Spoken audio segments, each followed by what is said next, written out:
대만을 향한 중국의 본격적인 공격이 시작되자 대만이 한순간에 쑥대밭이 되어버렸습니다. 대만은 아무것도 못하고 중국에 완전히 당해버렸는데요. 자, 그런데 이렇게 극단적인 상황에 내몰리자 대만이 과감한 결단을 내렸는데 바로 그 중심에 한국이 있었습니다. 한국군을 대만에 주둔시키고 아직 그 어떤 나라도 도입하지 않은 한국의 극비 최신 무기 3종을 도입할 수 있다는 파격적인 결단을 내린 것인데요. 이 한국산 극비 무기가 대만에 도입되는 순간 중국의 광활한 땅 전체가 단 몇 초 만에 초토화될 수 있습니다. 이에 중국은 난리가 나버렸는데요. 최근 대만의 상공을 날고 있는 중국군의 모습입니다. 이 장면이 생중계로 대만 국민들에 방영되자 대만 국민들은 곳곳에서 소리 지르며 두려움에 떨어야 했습니다. 20일 자유15 등 대만 언론들에 따르면 대만의 중국 담당 기구인 대륙위원회 맥는 전날 중국군이 이런 무력 시위를 통해 지역 평화를 위협하는 것이야말로 중국이 트러블 메이커라는 것을 다시금 증명하고 세상 사람들의 반감을 더욱 키우는 것이라고 강하게 규탄했습니다. 맥는 국제사회가 최근 수년간 중국이 무력 위협으로 대만 해협의 평화 안정과 지역 안보를 파괴하는 데 반대하고 있다고 밝혔습니다. 이어 대만은 주권 국가로 5국과 정상적인 교류를 할 수 있는 정당하고 합법적인 권리가 있다면서 대만인은 절대로 무력 위협에 굴복하지 않을 것이라고 강조했습니다. 아울러 중국이 군용기와 함정을 이용해 일방적으로 설정한 정치적 프레임을 수용하고 압박하는 것은 성공하지 못할 것이라고 말했습니다. 네, 그렇습니다. 중국은 현재 대만에 군사들을 보내 대만 국민들의 실질적인 위협을 주어 곧 있을 대만 총통 선거에서 친중 후보가 당선돼야 대만이 물리적으로 안전해지고 반중 후보가 당선되면 대만에서 전쟁이 날 수 있음을 인식시키려 하고 있습니다. 군사적인 공격만 하고 있는 것이 아닙니다. 중국이 대만산 망고를 시작으로 대만산 수입을 금지해버리는 충격적인 결정을 내렸습니다. 주펑낸 중국 국무원 대만 사무판공실 대변인은 이날 올해부터 대만에서 수입한 망고에서 검역성 유해 생물이 검출됐다고 밝혔습니다. 주 대변인은 유해 생물이 유입되면 중국 본토의 농업 생산과 생태 안전에 심각한 위협이 될 것이라고 강조했습니다. 이에 따라 중국 해관총서 세관은 이날부터 대만산 망고의 수입 중단을 결정하고 이를 대만에 통보했는데요. 망고뿐만 아니라 대만산 감귤류 과일, 냉장 갈치, 냉동 정갱이의 수입을 중단했고 대만산 폴리카보네이트 제품에 대해서는 20%가 넘는 징벌적 관세를 부과하는 등 대만 경제를 완전히 무너뜨리려 하고 있습니다. 중국의 대만 공격 중 이건 시작에 불과했습니다. 중국은 대만과 수교한 13개 나라들의 돈을 뿌려 친중국 성향의 후보가 대통령에 당선되게 한 후 대만과 교역을 완전히 끊어버리도록 하는 충격적인 일을 벌였습니다.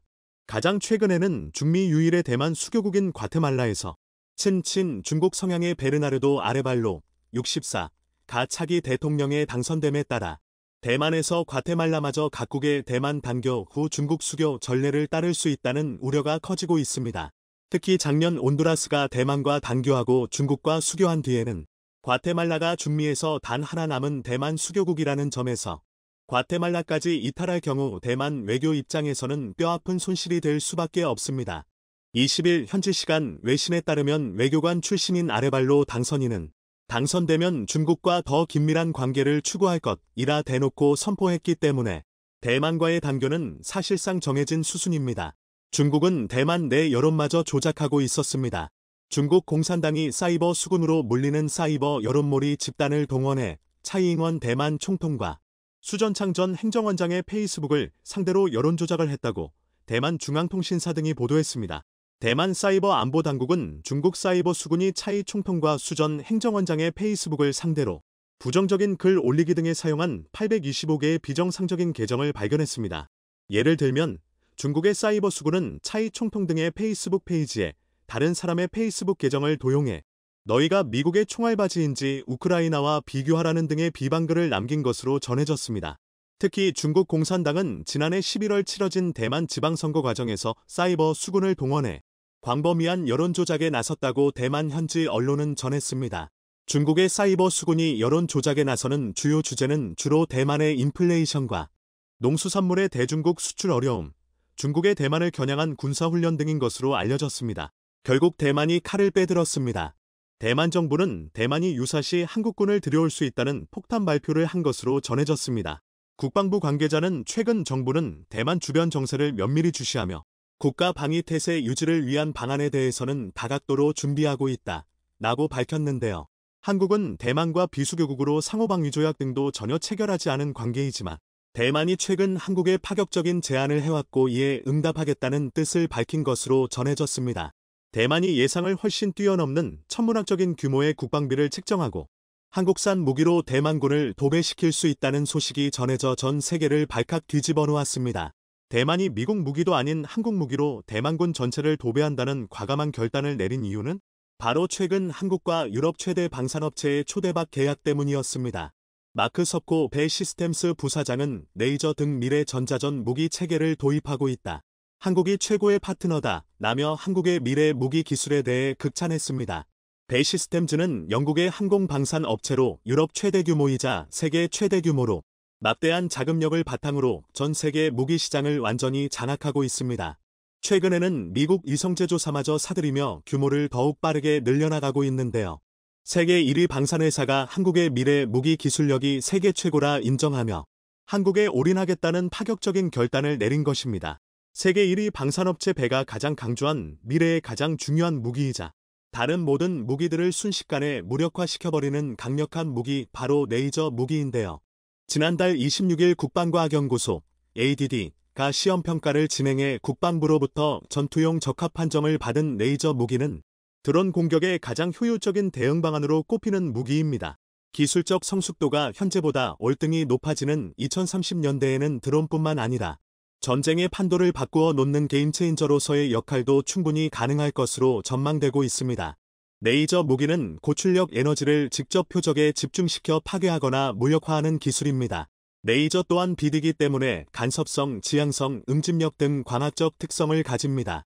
특히 지향성을 가진 레이저는 렌즈를 통해 매우 작은 범위로 집중할 수 있고 그 지점에서의 에너지 강도는 면적 대비 매우 높습니다. 이것이 바로 고출력 레이저 무기의 원리와 직접적으로 연계되어 있습니다. 레이저 무기의 장점은 우선 초당 30만 km를 이동하는 지향성 에너지를 이용함으로써 마하 8.0의 극초음속 미사일 등도 쉽게 요격할 수 있다는 점입니다. 둘째, 레이저 무기는 고에너지를 집속해 개인 소총의 5.56mm 탄환보다 작은 영역에 대해서도 표적을 구분해 파괴할 정도로 정확합니다. 셋째, 1회 발사 비용이 1,300원 정도로 휴대용 대공미사일인 신궁 한 발 2억 원과 PAC-3 한 발 80억 원 등에 비해 매우 경제적입니다. 넷째, 기관포나 대포처럼 별도의 탄약이 없어도 전기만 공급하면 운용이 가능하며 나탄에 따른 지상의 부수적인 피해 우려도 적습니다. 즉 중국이 수백조 원을 들여 대만을 공격할 때 대만은 한국의 레이저 무기로 단돈 몇백만 원으로 중국군을 전멸시킬 수 있다는 것이죠. 1999년 에드가 레이저 무기 개발을 시작해 올해 시험평가 완료까지 24년이 소요됐습니다. 이번 시험평가에서는 레이저를 30회 발사해 3km 밖에 있는 무인기 30대를 모두 맞춰 100% 정확도를 기록한 것으로 평가되고 있습니다. 심지어 그동안 세계 최고의 미래 무기기술 보유국으로 꼽힌 이스라엘의 아이언 빔과 비교해도 한국의 레이저 성능이 압도적으로 우월한 것으로 나타나 전 세계를 발칵 뒤집어 놓았습니다.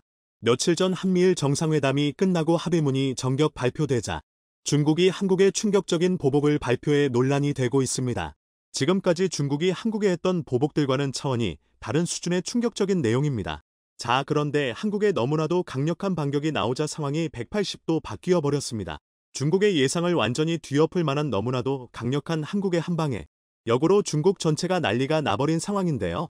한미일 정상이 공동성명에서 처음으로 중국을 영내 규칙 기반 국제 질서를 저해하는 주체로 직접 지목하며 중국에 대한 본격적인 공격을 선포했습니다.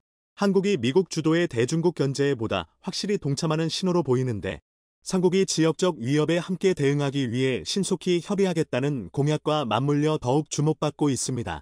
한미일은 18일 현지 시간 발표된 캠프 데이비드 정신 한미일 정상회의 공동성명에서 영내 평화와 번영을 약화시키는 규칙 기반 국제 질서에 부합하지 않는 행동에 대한 우려를 공유한다면서 바로 이어서 중국을 실명으로 거론했습니다.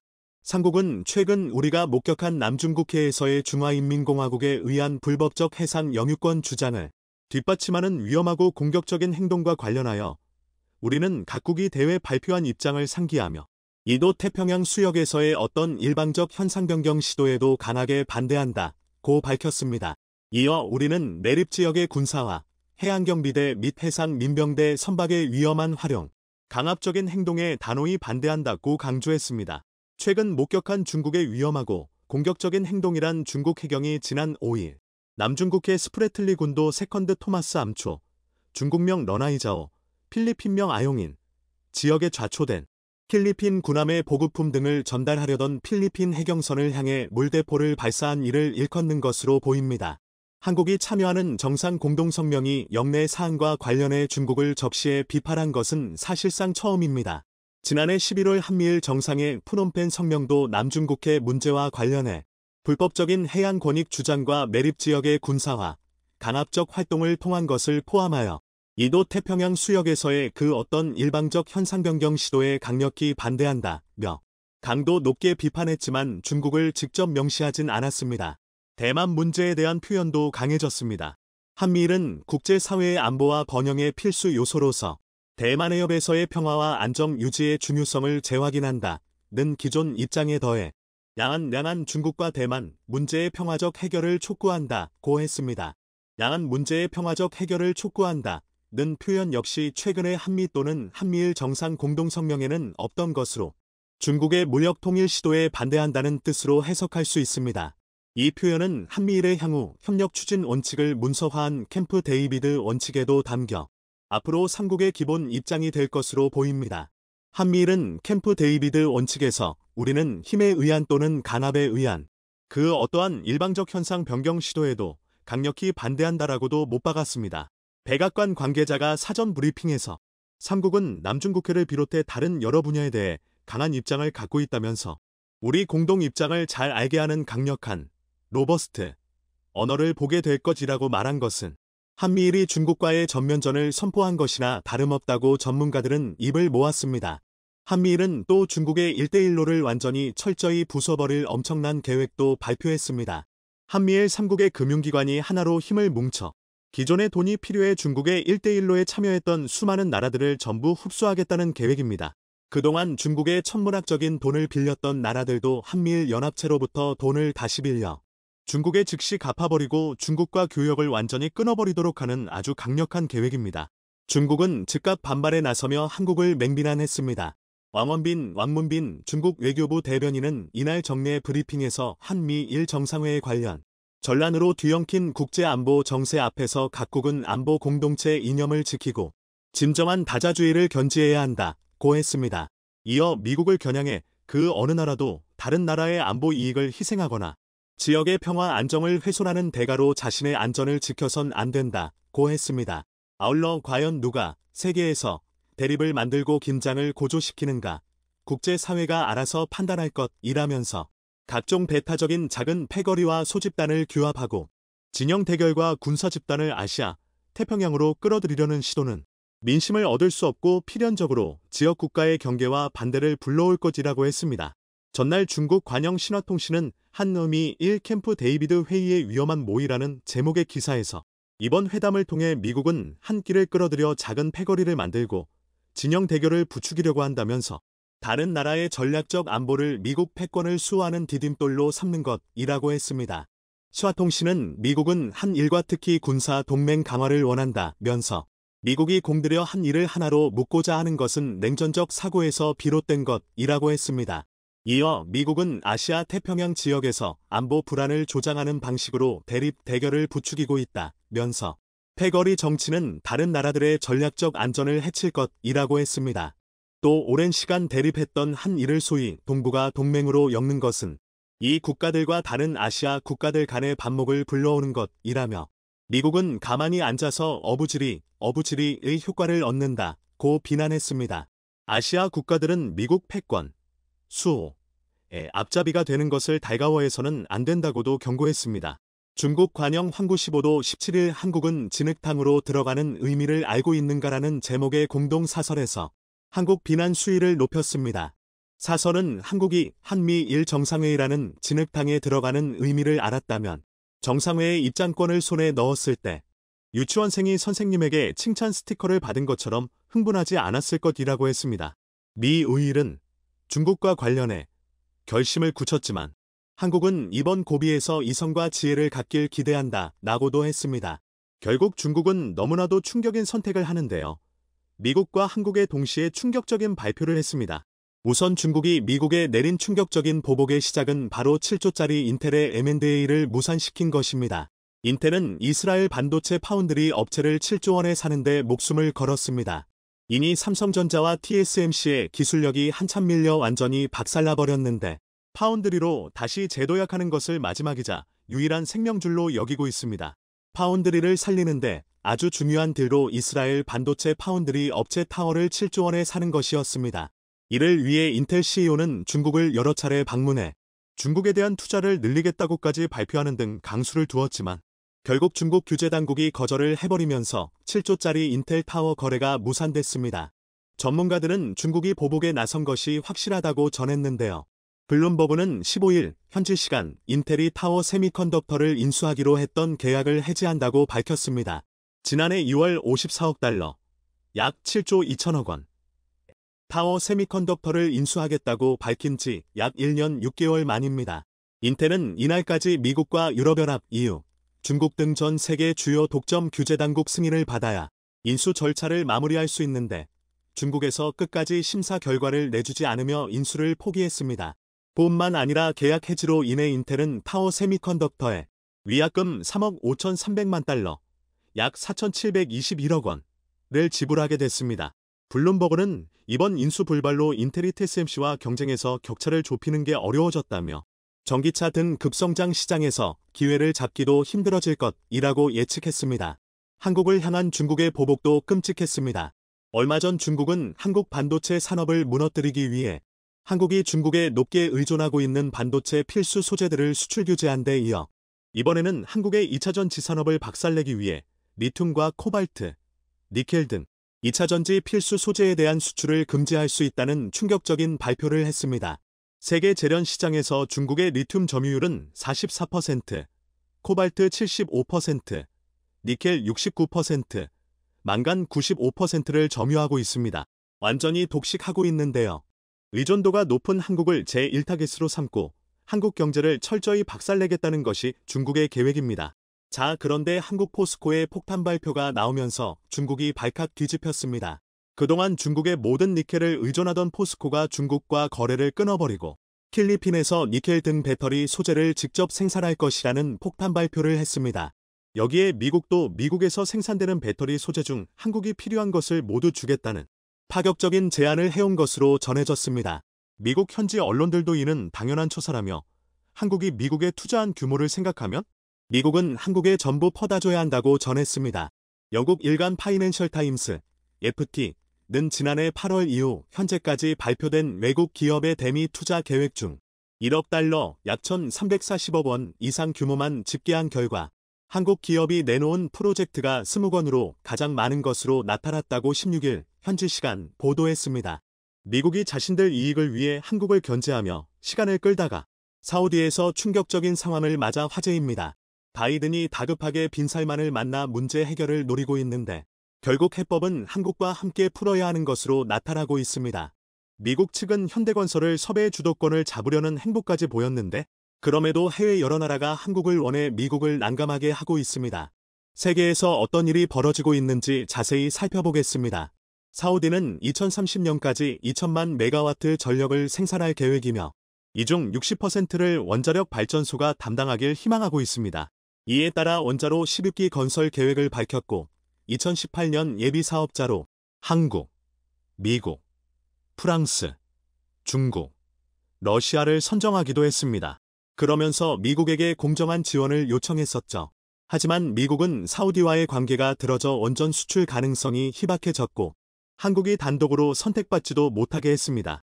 미국은 사우디가 핵무장에 나설까 크게 우려한 상태였는데 이에 대한 반발로 중국과의 외교 접점을 늘리면서 우라늄 농축을 허용해 달라고 미국을 강하게 압박했습니다. 2018년 사우디와 중국은 원자력 협력 협정을 체결하며 원자력 발전소 건설, 기술 개발, 인력 교육 등 다양한 분야에서 협력을 강화하기로 했습니다. 지난 5월에도 이 둘은 원자력 및 지열 분야 에너지 논의를 한 상황이었죠. 이는 미국이 사우디의 한국 원전 도입을 방해했기 때문인데, 작년에 웨스팅하우스가 한국의 원전 소송을 제기하자 크게 기뻐한 나라 또한 중국입니다.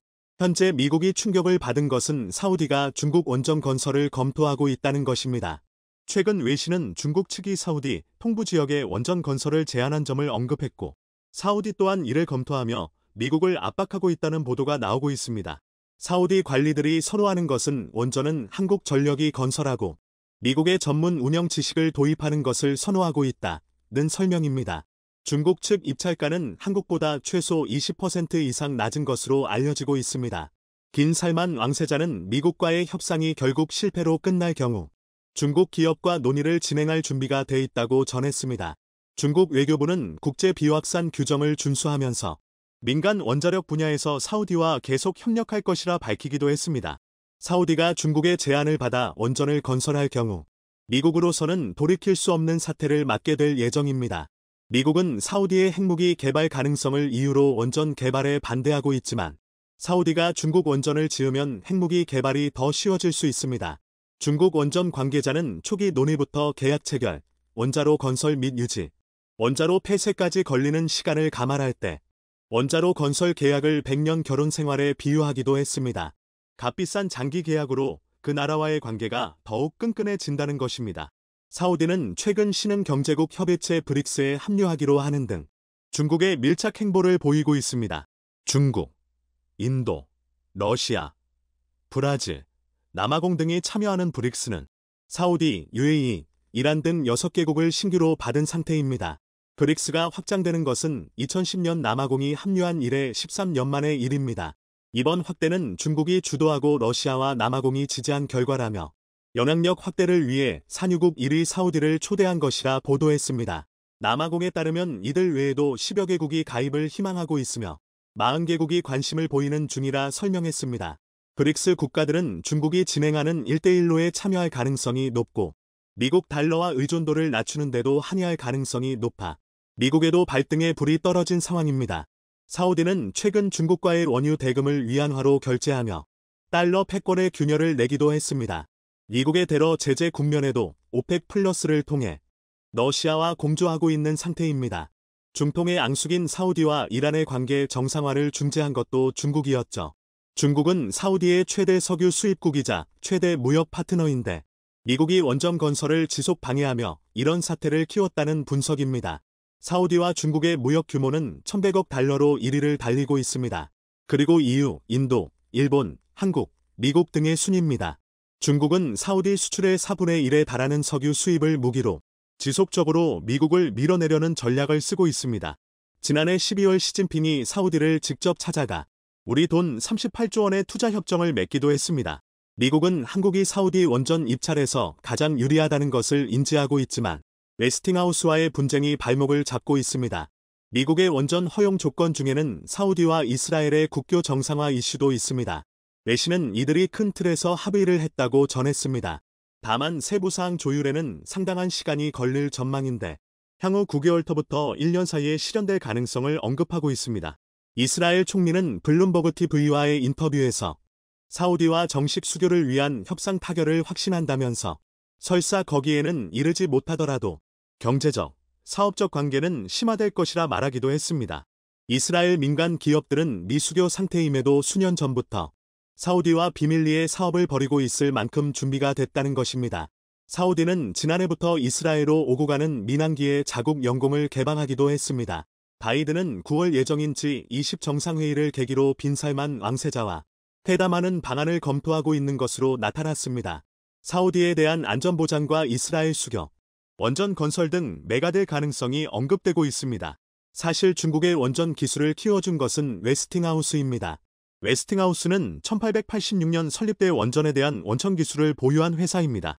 전 세계 절반 이상의 원전에 원천 기술을 제공했을 정도입니다. 그런데 1979년 미국 스리마일섬 원전 사고 이후 신규 건설을 최소화하면서 원자력 산업 기반이 무너지기 시작했죠. 이후 해외 사업으로 명맥을 이어갔지만 결국 도시바에 팔린 바 있습니다.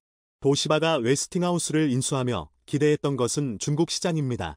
중국은 2004년 3세대 원자로 도입을 위해 국제 입찰을 붙인 바 있는데 웨스팅하우스와 프랑스 업체 2개사로 압축됐던 상황입니다. 2006년 12월 웨스팅하우스 수주로 결론 났을 때 중국 언론들은 기술 이전 마지노선이 없던 것을 수주 성공의 원인으로 전하기도 했습니다. 이후 웨스팅하우스는 7만 5천 건이 넘는 원전 관련 기밀 문서를 넘겨줬고 그 중에는 3세대 원전으로 꼽히는 AP1000의 설계도도 있었습니다. 그 후 중국은 미국 기술을 기반으로 3세대 원전을 완성해냈고 파키스탄 등에 수출하는 단계에까지 이르렀습니다. 하지만 웨스팅하우스가 직접 중국에 건설한 원전은 2009년 건설을 시작해 2014년 가동을 목표로 삼았지만 각종 문제로 2019년에야 사기 모두에 대한 상업운전을 할 수 있었습니다. 웨스팅하우스가 자랑했던 AP1000에서 결함이 발견됐으며 냉각장치 부속 문제 또한 해결에 2년이나 걸리기도 했습니다. 결국 4년 이상 공기 지연으로 추가 공사비가 급격하게 발생했죠. 결국 웨스팅하우스는 중국에서 망신을 당했고 중국은 원전 기술을 훔쳐 로열티 없이 건설을 하고 있습니다.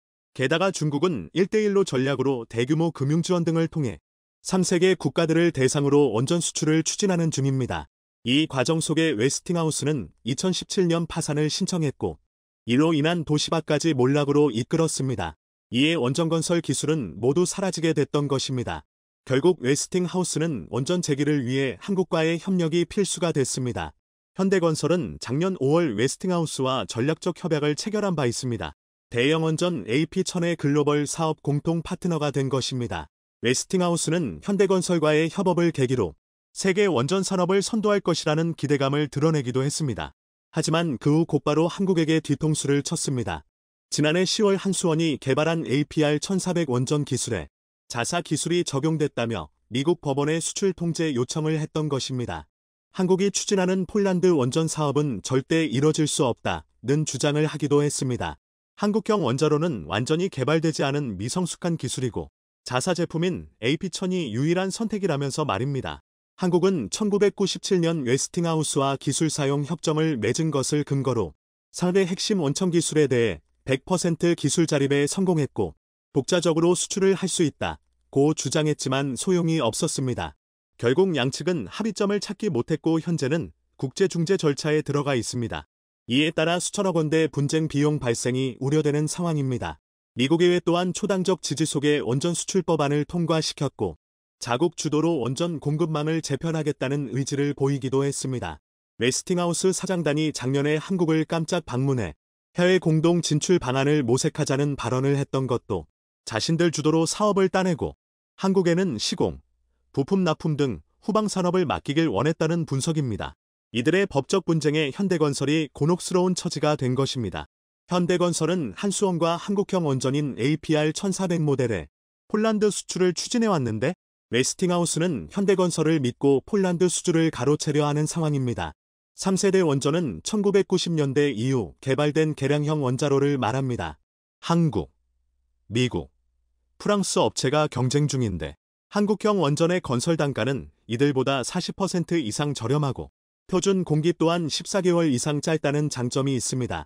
미국은 5월에 있었던 한미 공동성명에서 원전 관련 두 가지 경고를 했습니다. 우선 첫 번째는 지식재산권을 존중한다는 내용이 담긴 것입니다. 같은 날 나온 웨스팅하우스 강경 발언과 그 기조가 일치해 미 정부와 웨스팅하우스의 사정교감 흔적이 역력했죠. 한국형 원전이 도마에 오른 이유는 기술 자립 여부가 기술료 지급과 연결되기 때문입니다. UAE 원전 건설 때도 막대한 기술료가 지불된 것으로 알려져 있습니다. 여기에는 한국형 원전 APR1400이 적용됐는데 상대 핵심 기술에 대해 웨스팅하우스는 8억 달러 가량의 로열티를 받아갔습니다. 한국은 UAE에서 진행된 원전을 페널티 없이 준공을 마친 바 있습니다. 언어가 다른 200여 개 외국 하청업체를 체계적으로 운용했고 2018년 1호기 완공 후 4년 동안 1억 시간 무사고 대기록을 달성하기도 했습니다. 이런 배경에 한국이 만든 3세대 원전을 찾는 나라가 상당한 상황입니다. 한국형 원전은 고리 1호기에 2배가 넘는 1400메가와트로 커졌고 설계 수명은 기존 40년에서 60년으로 길어졌으며 모든 제어 장치가 디지털화돼 쉽게 감시할 수 있습니다. 총 4중의 안전관리 장치를 갖춰 위험에도 우수하다는 평을 듣고 있습니다. 규모 7.0의 지진에도 견딜 수 있게 내진 설계가 돼 있기도 하죠. 한국은 이미 웨스팅하우스의 기술력을 뛰어넘은 상태지만 그들은 기술료가 아닌 자신들이 직접 원전 사업을 주도하려 하고 있습니다. 하지만 소형 원전 SMR 건설에도 한국이 없으면 완성을 해내지 못하는 수준입니다. 28일에는 현대건설과 미국의 원전 설계 제조업체 홀텍사가 미국 본토의 최대 4조 원대 원전을 함께 건설하기로 했다는 소식까지 들려왔습니다. 오는 2026년 소형 모듈원전 SMR을 착공하기로 한 것인데 2029년 전력 생산을 목표로 하고 있는 상황입니다. 홀텍은 원전 설계, 제조 관련 핵심 분야에서 100개 이상의 특허를 보유한 세계적 회사입니다. 사용 후 해결료 저장 시설 점유율 세계 1위이며 원전 해체 사업 미국 점유율 1위를 하고 있습니다. 그리고 160메가와트급 소형 모듈원전 SMR 160을 개발 중에 있습니다. 양사는 2021년 SMR 개발 및 사업 통반 진출 협약을 맺었고 현대건설이 설계, 구매, 시공에 대한 사업 독점 권한을 확보해 놓고 있습니다. 해당 소식이 알려지자 현대건설 주가는 7% 이상 급등하기도 했습니다. 결국 원전 건설에 대한 신뢰는 한국 업체가 쥐고 있는 상황입니다. 최근 폴란드는 퐁트노프 원전 사업 추진을 위한 공식 절차에 돌입하며 한국형 원전 노형인 APR 1402기 도입을 다시 한번 강조하기도 했습니다. 한수원이 웨스팅하우스와 소송 중인 상황에서도 한국과 함께하겠다는 의지를 지속 내비친 것입니다. 웨스팅하우스는 체코 원전 사업마저 가로채려는 중인데 그럼에도 체코는 최근 한국과 기술교류회를 개최하며 소송전 결과에 따라 원전 도입 가능성을 타진하고 있습니다. 결국 건설을 믿고 맡길 수 있는 나라는 미국이 아닌 한국인 상황입니다. 미국은 사우디, 폴란드, 체코 등에서 막아서지 말고 한국의 자체 원전 기술력을 인정하길 바랍니다. 독일이 한국의 바이든보다 한 뒤통수를 쳤습니다. 너무나 충격적인데요. 독일이 프랑스와 영국, 이탈리아뿐만 아니라 최근 한국산 무기를 대규모 사들인 폴란드와 루마니아 등까지 직접 찾아가 한국산 무기를 사지 말라라고 회유하며 대신 독일산 무기를 사도록 로비를 한 정황이 드러나면서 큰 충격을 주고 있습니다. 자, 그런데 독일이 로비를 시도하며 한국산 무기를 사지 말라고 회유받은 국가들이 갑자기 중대 결단을 내렸다며 폭탄 발표를 했는데 대충격을 받은 곳은 한국이 아닌 독일이었습니다. 이들은 독일산과 한국산 무기를 비교 시험 해본 결과 충격적인 일이 벌어졌다며 이를 대대적으로 알렸는데요. 이들이 공개한 자료가 전 세계 주요 외신들에 의해 대대적으로 보도되면서 한국은 오히려 초대박이 나버렸습니다. 유럽에서 한국산 무기의 수요가 또 한 번 폭발적으로 증가하기 시작했습니다. 바로 어제 러시아에서 최초로 쿠데타가 일어났다는 긴급 속보가 전해지면서 세계인들은 드디어 전쟁이 끝나나 기대했지만 허무하게 쿠데타가 끝나버리면서 오히려 긴장감이 더욱 고조되고 있습니다. 푸틴이 이번 사건을 계기로 제대로 화가 났고 지금까지 한 번도 사용 안 했던 너무나 위험한 무기들을 총동원할 수 있다는 소식이 전해졌기 때문인데요. 이 때문에 유럽 전역에서 한국산 무기가 유일하게 러시아를 막을 수 있는 무기라며 상상을 초월하는 규모의 주문이 밀려 들어오고 있습니다. 사기와 성매매 알선 등 잡범 출신의 예부게니 프리고진은 신분 상승을 거듭하며 어둠 속 거물로 행세해왔습니다. 복역을 마치고 출소한 뒤 요식업에 뛰어들었다가 1990년대 푸틴 대통령과 인연을 맺고 크렘린궁 연회까지 주도하며 신임을 받았습니다. 프리고진이 본격적으로 세력을 형성한 건 2014년 용병업체 바그너 그룹을 창설하면서부터입니다. 전직 특수부대 출신을 주축으로 구성된 바그너 그룹은 러시아의 크림반도 병합, 돈바스 지역 내 친러시아 분쟁 등에 투입돼 전투작전을 벌이며 세력을 확대해왔습니다. 또 시리아와 리비아, 수단 등 중동과 아프리카 분쟁 지역 내전에도 개입해 고문과 학살을 저지르며 잔혹함으로 악명을 떨쳤습니다. 지난해 2월 우크라이나 침략 전쟁이 발발하자 프리고진은 발빠르게 전선에 병력을 배치해 성과를 내면서 권력의 실세로 부상했습니다. 뉴욕타임스는 프리고진이 전쟁을 계기로 러시아 정계에 진출을 꿈꾸며 이른바 신분 세탁을 노렸다고 분석하기도 했습니다. 하지만 최대 격전지 바흐무트를 장악하는 과정에서 프리고진과 러 군부와의 갈등이 중폭됐습니다. 국방부가 물자 지원을 거부해 심각한 병력 손실을 봤다면서 세르게이 쇼이구 국방장관 등 군 수뇌부를 공개적으로 비판한 겁니다. 정규군과 용병 간 갈등이 증폭되자 쇼이구 장관은 모든 비정규군의 국방부와 정식 계약을 체결하도록 지시했지만 바그너는 이를 거부했습니다. 예부게니 프리고진 러 용병부대 바그너 수장은 바그너 전사들은 단 한 명도 수치의 길을 가지 않을 것입니다. 그 누구도 계약에 서명하지 않을 것입니다. 이라 선언했습니다. 하지만 푸틴 대통령이 국방부 방침을 지지한다고 밝히면서 프리고진은 자신이 포사구팽 당했다고 판단했고 결국 부하들을 이끌고 사실상 쿠데타를 일으킨 프리고진. 러시아 내 일부 군사시설은 이미 장악한 상태. 푸틴이 있는 모스크바 턱밑까지 치고 올라왔습니다. 푸틴은 잔뜩 화가 난 표정으로 대국민 생방송 연설을 했습니다. 나는 러시아 시민, 군대, 법집행기관 및 특수요원, 현재 전투 위치에서 싸우며 적의 공격을 격퇴 중인 군인과 지휘관에게 호소합니다. 여러분은 제가 오늘 밤 모든 전방 지휘관들과 다시 한번 이야기를 나눴음을 알고 있으며 영웅적으로 처신하고 있습니다. 나는 또한 속임수나 협박에 속아 가장 중대한 범죄인 무장 반란의 길로 내몰린 이들에게도 호소합니다. 배신자들의 행동은 러시아와 러시아 국민의 등에 칼을 꽂는 행위입니다. 이는 1917년 러시아가 제1차 세계대전에 참전했을 때 당했던 것과 같은 행태입니다. 군대와 국민의 등 뒤에서 다툰 정치인들로 인해 군은 파괴되고 국가는 붕괴했으며 광대한 영토의 손실이라는 거대한 격변이 초래되었습니다. 러시아는 승리를 빼앗겼고 내전의 비극이 발생했습니다. 러시아인은 자신들의 형제를 향해 총을 겨누어야 했습니다.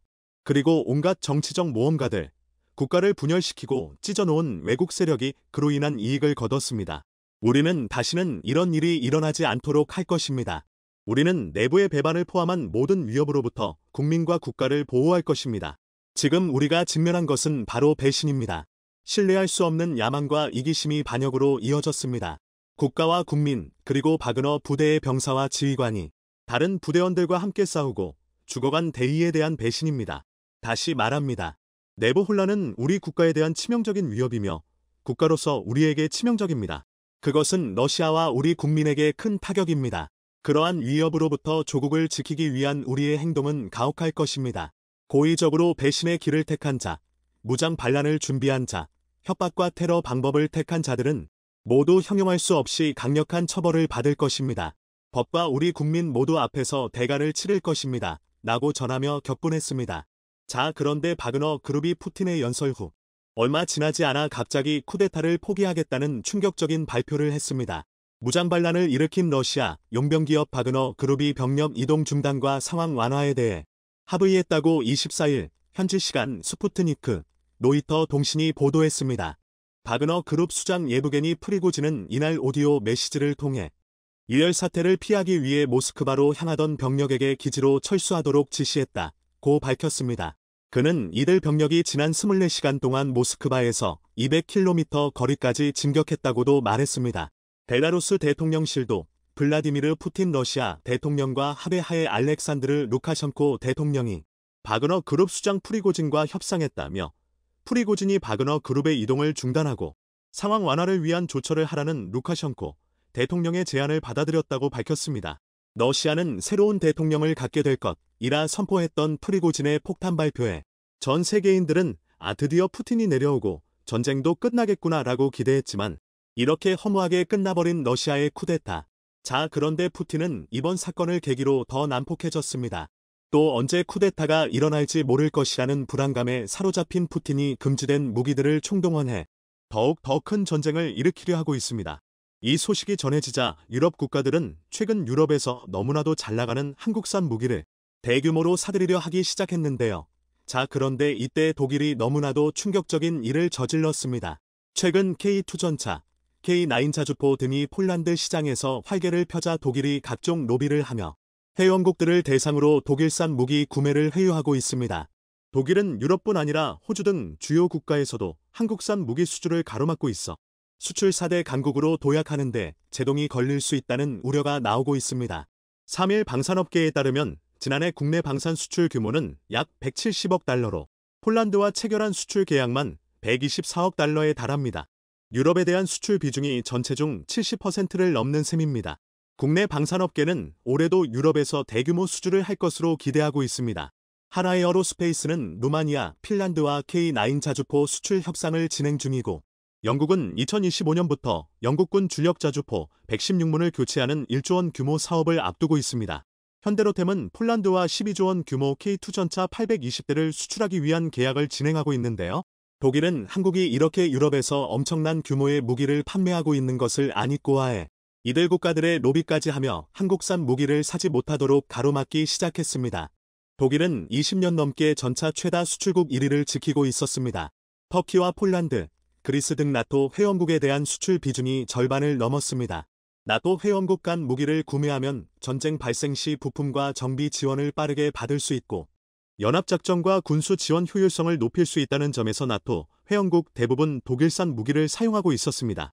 자, 그런데 한국이 무기만 잘 만드는 것이 아니라 마치 무기를 신선식품 새벽 배송처럼 너무나 빠른 속도로 총알 배송을 해준다며 바로 옆에 있는 독일보다 더 빨리 유럽국들의 무기를 배송해 주자. 이들은 독일 대신 한국을 선택한 것입니다. 결국 독일은 한국의 뒤통수를 치기 시작했습니다. 현대로템 K2 전차 수주가 확실시됐던 노르웨이 사업은 독일 레오파르트 EA7 수주로 돌아섰습니다.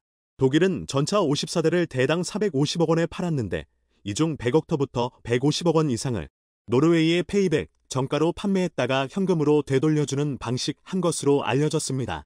또한 독일은 당초 러시아에서 수입하던 천연가스 거래처를 노르웨이로 옮기겠다는 조건도 제시했습니다. K2 전차 가격은 독일산보다 2.5배 저렴한데 성능은 독일산보다 훨씬 우수하고 표적 획득, 처리 속도까지 더 빠르지만 독일산에 밀릴 수밖에 없었던 이유입니다. 독일은 앞으로 계약에 나설 핀란드와 루마니아와도 수주를 위한 밑작업에 열을 올리고 있습니다. 특히 핀란드는 러시아와 인접해 있어 방산업계 주요 고객으로 떠오를 전망이지만 지난달에야 나토 회원국으로 가입해 강국인 독일 눈치를 볼 수밖에 없을 것이라는 시선도 제기되고 있습니다. 독일은 유럽 표준 전차 개발 등 나토 회원국 간 무기 공동 개발에도 속도를 내 한국산 무기 견제 강도를 더욱 높여갈 것으로 우려됩니다. 독일의 견제는 유럽에만 국한되지 않습니다. 하나에어로스페이스의 수주가 유력했던 호주 차세대 장갑차 사업에서 독일이 호주 박서 전투정찰 차량을 구매하기로 해변수로 작용할 가능성이 커져버렸습니다. 업계 관계자는 독일은 나토 회원국 중 가입비를 가장 많이 내는 국가라며 정치적, 경제적, 외교적으로 회원국의 영향력을 행사할 수 있는 점을 내세우며 한국산 무기 수출의 발목을 잡을 수 있다고 말했습니다. 자, 그런데 대반전이 일어났습니다.